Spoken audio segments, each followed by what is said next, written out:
"2020 has brought about a lot of fears in a lot of people throughout the world, but America specifically is not just concerned about the pandemic, but also civil unrest, and now we have this highly divided election coming up in 2020.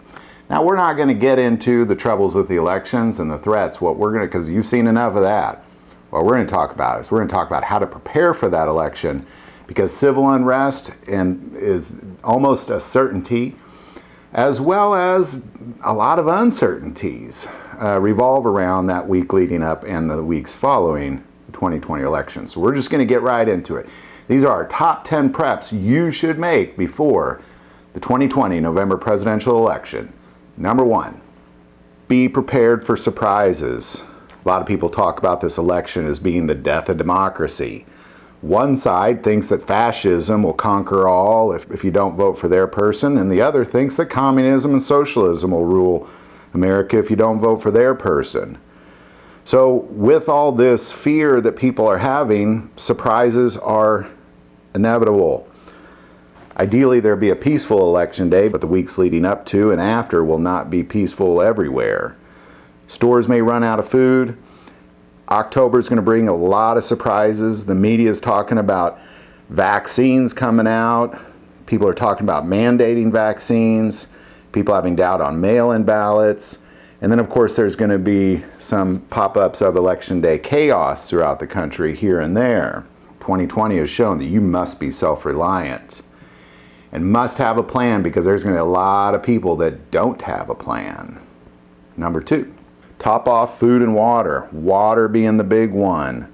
A lot of people prepped for food as soon as they heard about this pandemic in the spring, but top off. If you stored up food, top off. Reevaluate those supplies. Again, water being the most important. Ideally, you have about 3 months worth. Also, plan on having severe dietary changes, meaning you got to have some multivitamins, have a lot of things on hand to account for the change in your dietary plan.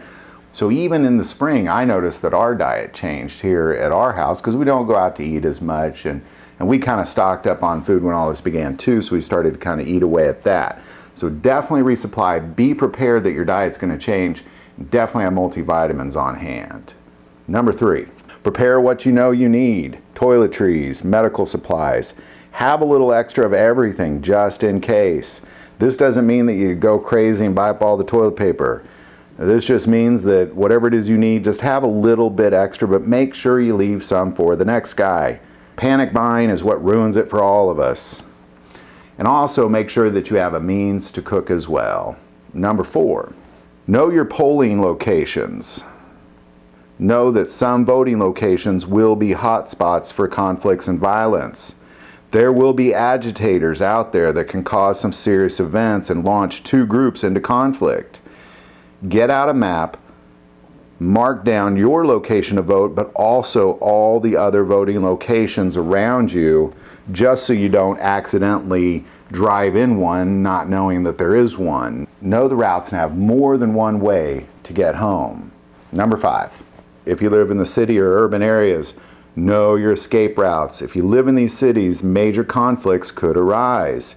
There's no doubt that this election, regardless of the outcome, will be contested, and many will go to the streets to protest.